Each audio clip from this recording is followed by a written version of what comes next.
Bonjour, bonjour, bonjour, bonjour tout le monde. Merci à vous tous. Merci de avoir la patience et la générosité d'écouter mes audios, qui pour beaucoup de personnes ont du mal à comprendre pourquoi j'ai mis un crâne d'un être humain comme image sur YouTube. Parce que c'est ce que nous sommes dans la matière, un assemblage d'os, de muscles, de chair et de sang et de peau.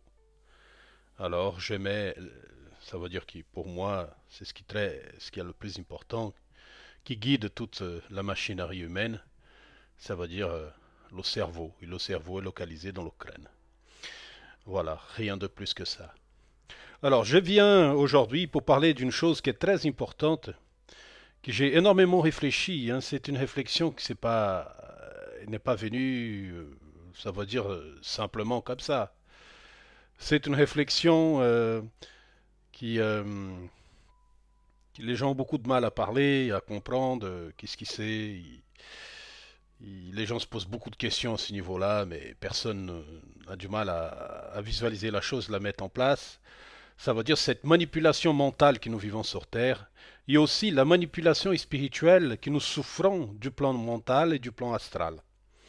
Alors j'ai décidé d'intituler cette vidéo Les manipulations mentales et spirituelles sur Terre. Réelles ou pas? Je peux vous dire que oui, c'est totalement réel. Je vais vous dire une phrase qui a plusieurs années en arrière, dans mes écritures automatiques, dans mes balades astrales, dans mes conversations mentales avec des entités, on peut dire comme ça. Une entité en particulier qui n'a jamais dit son nom, qui ne m'a jamais dit quoi que ce soit sur lui, mais qui était extrêmement sage, avec des réponses toujours très simples, oui et non, ou qui me disait on va dire, l'évidence de la chose, en réfléchissant, c'était évident ce qu'il disait. Et il me disait que les humains n'ont pas compris une chose, c'est qu'on donne aux entités ce qu'elles ont besoin de croire. Je vais vous répéter ce que cette entité m'a dit. On donne aux humains, à les entités humaines, ce qu'elles ont besoin de croire dans leur vie. Et là, nous avons un gros problème. Et pourquoi? Parce que ça engloberait l'ensemble non seulement de la vie physique, mais aussi de la vie mentale, astrale et spirituelle. Ça veut dire que nous sommes très loin, très très très loin, de savoir les réels événements qui est celui de la création, qui est celui des phénomènes de l'existence, qui est aussi tous les autres phénomènes paranormaux, bref, toutes les choses que nous observons, en fait, nous ne savons rien. Nous sommes des spectateurs dans une salle de cinéma en train de regarder un film et qui la majorité s'endort pendant la séance. Et qui très peu, très très peu, ça veut dire, je sais pas moi, peut-être des milliards de personnes, il y a un qui se lève de la séance, il se casse, il dit non, ça m'intéresse pas, ce film-là c'est un faux film. Et c'est la sensation que j'ai depuis des années. Ça veut dire, personnellement, en parlant de moi-même, ça veut dire, c'est pas une question de supériorité, c'est une question de compréhension du monde que nous vivons. Un exemple hier, j'ai aperçu, je n'ai pas regardé en entier, mais j'ai aperçu les jeux des compétitions qui sont tout, parce que j'appelle pas ça un jeu olympique, j'appelle ça un jeu de compétition qui a ouvert en France, parce que moi j'ai horreur de la compétition, ça c'est personnel, j'ai jamais aimé ça. Et j'ai vu ces jeux de compétition qui sont ouverts entre les gens là, du monde entier. Et j'ai vu des choses qui sont d'un ridicule incalculable à mesurer, à penser et à voir. Non seulement de ceux qui commentent, ce qu'ils appellent le gratin, les supérieurs, parce que le gratin ça veut dire supérieur dans leur langage, aussi de la part de ceux qui se disent compétiteurs, qui font un culte, on va dire, inimmesuré au corps, à la matière, sans parler par la symbolique des images, qui sont des images, on peut appeler ça vis-à-vis des cathos, des images anticatholiques totales, parce que moi je ne crois pas à ces choses-là qu'il parle du Christ. Je ne vois pas le Christ du tout dans ces images que l'Église catholique transmet, mais disons dans les images que j'ai vues hier, il y avait quelque chose qui était totalement symbolique, avec un sorte de bonhomme, avec un sorte de bonhomme habillé en schtroumpf bleu, avec un mélange de ceci, cela, de tout le monde moderne actuel, de la minorité essayant de dominer la majorité. Bref, qui ça va de l'androgynie à la transmutation, qui, disons, le surpoids est quelque chose de merveilleux. Bref, toutes ces choses qui viennent d'une culture qui est en décadence depuis des décennies, qui est celle qui vient d'en haut, d'où je suis né, ça veut dire l'Amérique du Nord, qui est un exemple pas du tout à suivre. L'unique pays dans l'univers connu, c'est le nôtre, qui a lancé 2 bombes nucléaires pour tuer des gens, qui a tué des milliers de personnes. Bref, personnellement, pas un pays du tout à suivre. Et sans parler aussi, qui c'est quelque chose qui est extrêmement dérangeant, ça veut dire la culture d'un peuple comme 2 fois millénaire comme celle de la France, qui a connu toutes les choses et toutes les bassesses des siècles passés, qui retombe encore dans les pièges des cultures qui sont en fait en déclin, comme celle de l'Amérique du Nord et, pour ainsi dire, de tout l'Occident. Et non que les autres pays soient superbes, hein, parce que je ne vois pas ces pays-là dans une chose magnifique. Ça veut dire nous avons l'extrême contraire des choses dans ce monde que nous vivons. Nous avons d'une côté des sociétés, des religions et des cultures, des visions différentes en Orient, au Moyen-Orient et en Asie, où ils chassent la différence et même les tuent, et dans l'autre Occident qui est le nôtre, qu'il met en valeur à un tel point qu'on oublie ceux qui ne choisissent ni un ni l'autre, qui veulent juste avoir une existence paisible et centrée sur soi-même. Par conséquent, nous sommes dans un monde, celle que nous vivons, qui est complètement déséquilibré. Et ça ne date pas de maintenant, hein. Moi, personnellement, ça fait plus de 2000 ans que le monde est déséquilibré. Parce que je ne peux pas remonter plus en loin dans le passé, parce que je n'ai pas confiance déjà dans les historiens de ces 200 siècles qui sont passés, de ces 20 siècles, pardon, qui sont passés. Imaginons quelque chose avant. Surtout que nous savons très bien, quand nous étudions, nous lisons, c'est un gros défaut qu'il y a aujourd'hui, que les gens ne lisent plus, n'étudient plus, c'est que nous voyons qu'il y a eu beaucoup de changements. Et surtout, dans le passé, les théologiens et les philosophes, les écrivains, les scribes transformaient les choses selon le pouvoir en place pour acquérir encore plus de pouvoir sous la masse qui est dominée. Vous voyez? Et ce que j'ai constaté, en fait, en regardant un peu ça hier, ça veut dire c'est cet démembrement de la culture occidentale vis-à-vis des personnes qui s'y disent élues, non seulement par le peuple, mais aussi par le au-delà. Quel au-delà, je n'ai strictement aucune idée, mais je ne pense pas que c'est pas très haut, parce que dans la symbolique, je n'arrête pas de dire depuis très longtemps, c'est que la symbolique nous amène toujours vers les sphères inférieures de l'existence. Parce que symboliser quelque chose, c'est des êtres qui ont besoin d'une béquille. Et nous n'avons pas besoin d'une béquille pour exister parce que nous sommes déjà notre microcosme intérieur est déjà le symbolisme du macrocosme extérieur. Nous sommes déjà un et seul, unis avec le tout et l'ensemble. Nous n'avons pas besoin de symboliser ce que nous sommes. Nous sommes déjà. Mais cette ignorance que nous vivons sur Terre nous amène en face des entités archaïques ou des entités qui sont complètement dépassées par la propre existence, et certaines d'entre elles, depuis très longtemps, certaines d'entre elles, depuis 20 siècles, continuent à faire les mêmes erreurs chaque fois qu'ils ont l'opportunité de repasser par la casse épargne, qui est ici le monde physique humain.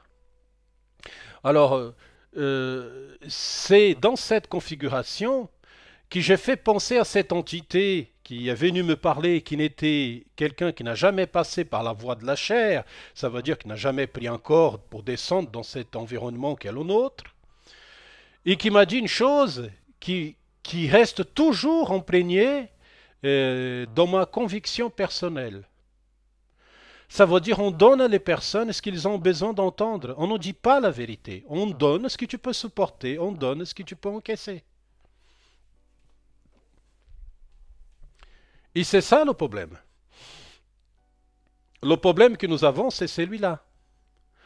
Comment aujourd'hui, ça veut dire nous pouvons croire à des mises en place, des choses païennes, hein, parce qu'il y a un symbolisme païen dans certaines symboliques, dans la culture moderne, qui à la place de faire vers l'avant, elle reste dans les stagnations du passé.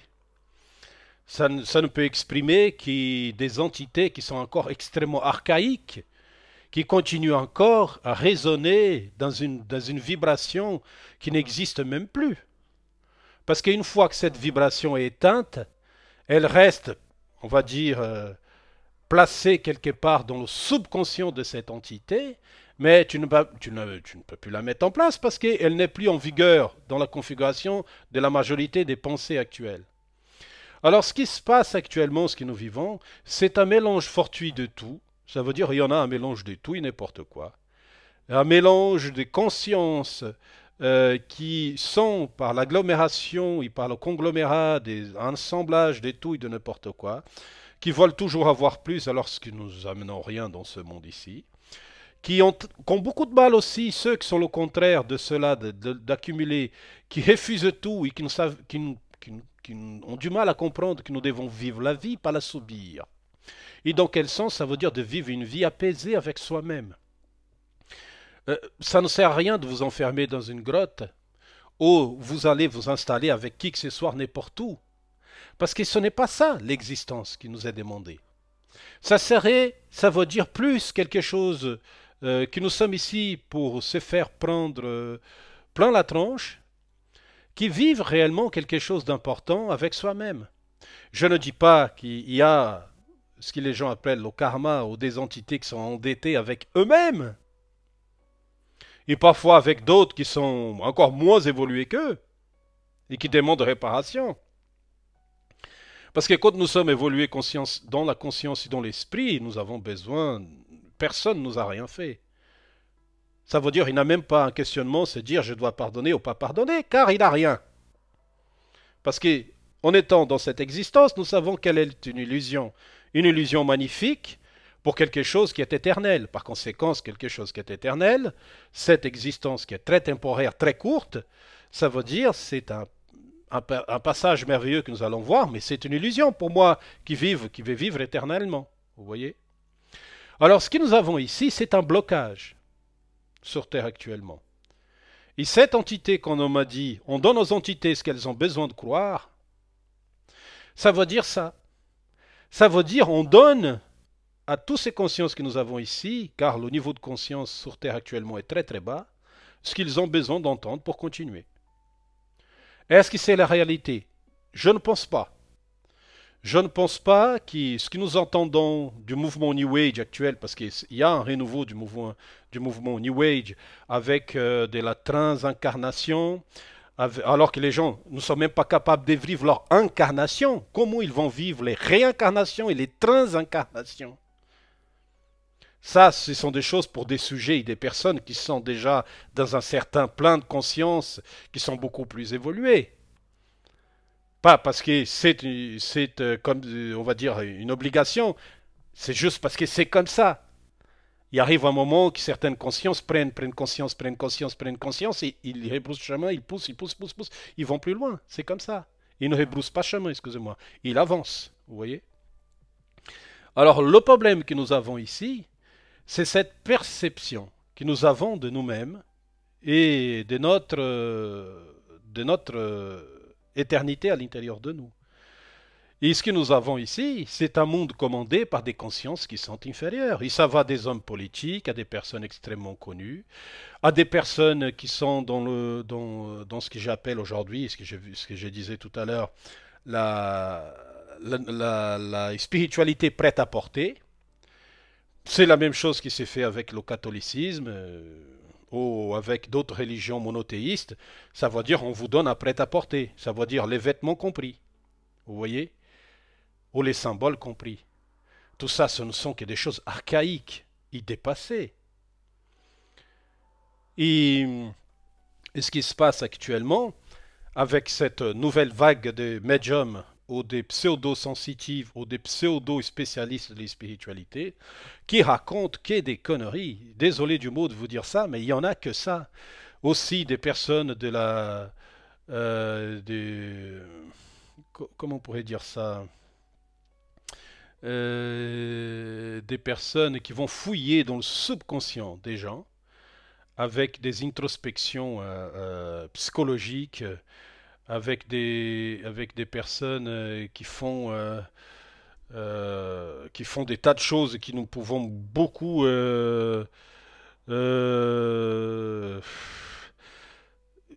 qui font, je ne sais pas le mot exact en fait, parce que je vu ça euh, dans un,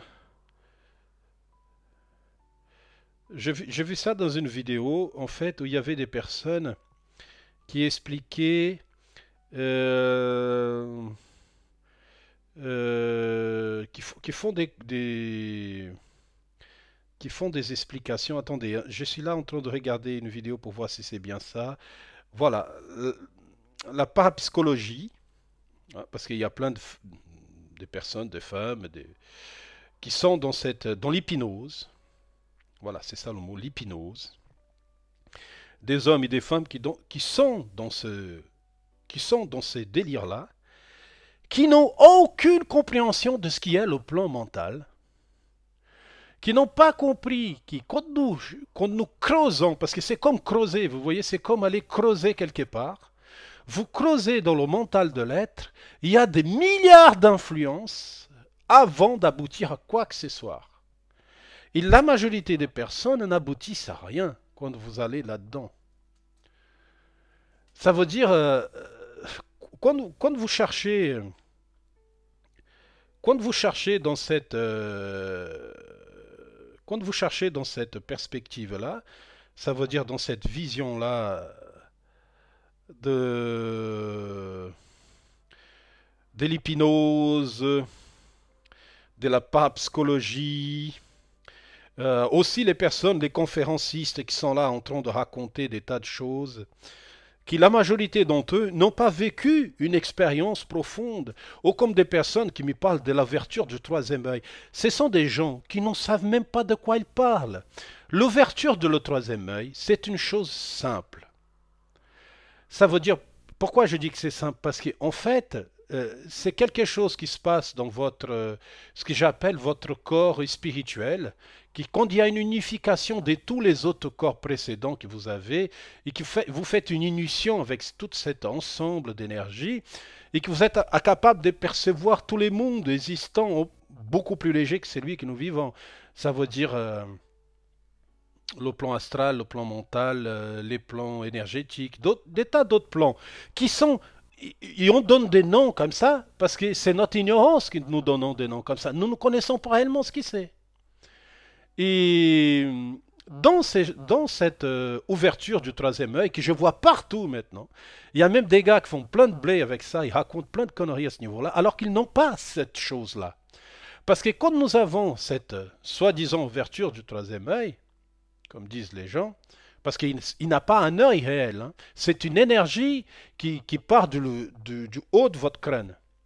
Euh, nous pouvons avoir non seulement un aperçu de ce que je vous avais dit, mais aussi lire dans les gens comme dans un livre ouvert. Vous voyez? Et ça, ce n'est pas tout le monde, malheureusement. Parce qu'il faut un travail sur soi gigantesque de toute une vie, voire plusieurs vies. Vous voyez? Et c'est une énergie qu'elle circule en haut de votre crâne en permanence. Et quand elle circule en haut de du haut de votre corps, du haut de votre crâne, et elle fait comme il y a une union après de ces deux énergies qui viennent une de chaque côté. Bref, il n'a pas quelque chose de simple dans le sens qui c'est tout le temps la même chose. Non, non, non. En fait, cette énergie, elle circule en haut de votre crâne. Et ensuite, après, elle vient sur ce point entre les deux yeux. Et après, elle part comme dans une boucle vers le lointain. Vous voyez, c'est ça le troisième œil. Il n'a pas la symbolique d'un œil ouvert. Ça, c'est symbolique humaine. En fait, c'est quelque chose de plus énergétique. Et cette énergie, vous la captez, vous la donnez et vous la recevez. Alors, ça n'a strictement rien à voir avec les gens qui se racontent ce type de choses-là. Il y a un exemple, ce n'est pas très agréable non plus. Les personnes qui ont ces capacités ont des capacités aussi pour voir, un exemple, les défunts. Les personnes décédées qui soient sous un point où ils sont encore accrochés à ce monde, soit qu'ils sont intermittents entre ce monde et un autre, et soit qu'ils sont complètement détachés de ce monde. Et je peux vous le dire parce que c'est une chose que j'ai depuis l'enfance et qui s'est affinée avec l'âge, ça veut dire que c'est quelque chose de très, disons que ce n'est pas facile. Parce que parfois nous voyons des choses qui sont très désagréables, et parfois nous voyons des choses qui sont, on va dire, sur notre perception humaine, quand je vous dis ça. Hein. Parce que nous ne sommes pas là, cette planète n'est pas ça pour l'instant, ce n'est pas une planète spiritualisée, c'est une planète en devenir. Alors je vois ces choses-là, parfois, franchement, je suis en train de travailler, je vois, il passe juste derrière, il se met derrière des gens, parfois c'est des choses agréables, hein, ils viennent juste pour voir soit des personnes proches, ou soit ce sont des personnes qui accompagnent ces personnes-là. Hein? Mais nous avons appelé tout de suite ça un guide, alors qu'il n'a pas de guidance. C'est plutôt comme ça se fait comme ça. Et nous avons beaucoup de mal à comprendre tout ça. Et je viens dans cette audio d'aujourd'hui pour parler de la même chose. Ça veut dire on donne aux entités ce qu'elles ont besoin de croire, et c'est tout. Nous vivons que sur ça. On donne aux entités ce qu'elles ont besoin de croire. Et la télé nous donne ce que nous avons besoin de croire. Que la France est magnifique, que la France est ceci, alors qu'ils mettent plein de symboles. Bref, des choses que j'appelle la bobolande, qui ça n'a rien à voir avec la réalité que beaucoup de gens qui se lèvent à 5 heures du matin pour aller travailler. C'est mon cas, comme le cas de milliers de Français, ou des milliers d'étrangers qui sont ici aussi. Bref, ou des milliards même. Non. Ouais, dans le monde, ouais, il y a des milliards de personnes qui se lèvent tous les jours à 5 heures du matin. Bref, on nous donne des personnes qui n'ont aucun connexe, aucun sens, qui dictent ce qui est bon, ce qui est mauvais, bref. C'est pour ça que je vous dis, nous sommes dans un fortuit de mélange de tout et de n'importe quoi, qui nous amène à rien. Ça nous amène à rien. Et c'est pour ça que dans cette audio je suis là aujourd'hui, j'explique à vous, assez modestement, que nous allons trouver la même perception dans un plan différent de celui-ci. Des gens qui veulent nous faire croire quelque chose alors qu'eux-mêmes ne savent pas réellement. Ce que je peux vous dire, c'est d'être centré sur soi-même, c'est très important. Il y a plein de personnes qui se disent médiums, qui sont guidées par des entités, qui se disent qu'ils ont un guide, qui sont guidés par des entités, qui sont des entités soit endettées, soit ce sont des entités manipulatrices. Le monde est fait que de la manipulation. C'est pour ça que là, il y a des livres qui vont sortir et des choses qui vont sortir. Et à la fin de tous les livres, il y aura le soi qui parlera et vous allez comprendre. Ça veut dire le soi intérieur, mon cœur, mon esprit va vous dire. En fait, nous devons faire attention. Ce n'est pas parce qu'une entité dit ça que c'est vrai. Ce n'est pas parce que je reçois des lettres, des messages qui viennent entre parenthèses d'une entité que les gens vénèrent sur Terre, que cette entité est bien réelle, sous un plan humain. Elle peut exister, mais sous un plan différent. Elle est quelque chose d'autre. Les vraies entités mutent, il ne reste pas ce qu'ils sont. Ce que nous avons ici, sur Terre, il n'y en a que des entités stagnées. Ils ne sont pas en descente, ça veut dire ils ne tombent pas dans quelque chose de plus arriéré, mais disons qu'ils restent stagnés, ils ne bougent pas. Ils ont évolué jusqu'à un certain point, ils ne bougent pas. Certaines sont comme ça depuis des siècles. Et c'est la réflexion que nous devons voir. La France, les pays de l'Occident, les pays de l'Amérique latine, parce que ce sont les choses que je connais un peu plus, parce que je lis, j'étudie, je vois, ou même je vais en vacances, ou bref, je vais un peu partout. Ce sont des civilisations qui sont en descente, comme il y a eu par le passé. Ce qui monte un jour descend. Ça fait partie de l'existence humaine. Et ces entités décadentes, ce sont des vieilles Babylones qui continuent à exister encore. Ça veut dire il n'y a pas des millénaires de poussées évolutifs dans l'amour, dans la compassion, dans le pardon, dans la connaissance de la personne intérieure que vous êtes. Nous sommes extrêmement loin de tout ça. Extrêmement loin. Aussi des personnes qui font des cultes la côté sombre, ce que j'appelle la côté sombre, l'éloge sombre des humains. Ça veut dire les entités qui sont liées à des choses d'en bas, ce que les gens appellent le bas astral, ou des choses plus noires, plus sombres dans l'existence des esprits. Il y en a des entités qui font ce type de choses-là. Mais c'est comme je dis, ils cultivent quelque chose, ils font un culte à quelque chose qui n'est pas réel. Elle existe bel et bien, mais c'est temporaire. Parce que l'objectif de la spiritualité, c'est d'amener tout le monde au même point. C'est lui d'être l'égal du Père, c'est lui d'être l'égal de l'amour. Pas l'égal sur le point de, comme nous appelons sur Terre, mais sur le point de l'amour, ça veut dire d'aimer profondément. Et malheureusement, nous ne sommes pas là. Pour l'instant sur Terre, nous sommes dans l'ignorance, dans la mise en perspective d'une vie qui un jour peut-être nous arriverons à quelque chose. Mais ce que j'ai vu hier, ce que j'ai écouté il y a des années en arrière, c'est toujours la même chose. On donne aux entités ce qu'elles ont besoin de croire. Vous devez vous réveiller à ce niveau-là. La majorité des personnes refusent le contraire de sa pensée. C'est votre problème. Mais est-ce que c'est cohérent contre quelque chose? Parce que ça m'est arrivé d'être contraire à une pensée, quelle qu'elle soit, qu'il soit la pensée jungienne, qu'il soit la pensée kardéciste, qu'il soit la pensée catholique, qu'il soit la pensée chrétienne, bouddhiste, shintoïste ou hindouiste, bref. Il y en a tellement de pensées taoïstes, tout ce que vous voulez, toutes les choses, des entités désincarnées qui avaient une pensée, qui parfois n'était pas du tout cohérente, qui d'autres étaient très cohérentes, bref. Ce que j'ai compris, je retrouve tout ça dans cette information que j'ai eue. On donne aux entités ce qu'elles ont besoin de croire. Alors, nous n'avons pas notre choix que de se connaître soi-même. Sinon, c'est les stagnations. Je vous embrasse. À bientôt. Bon courage.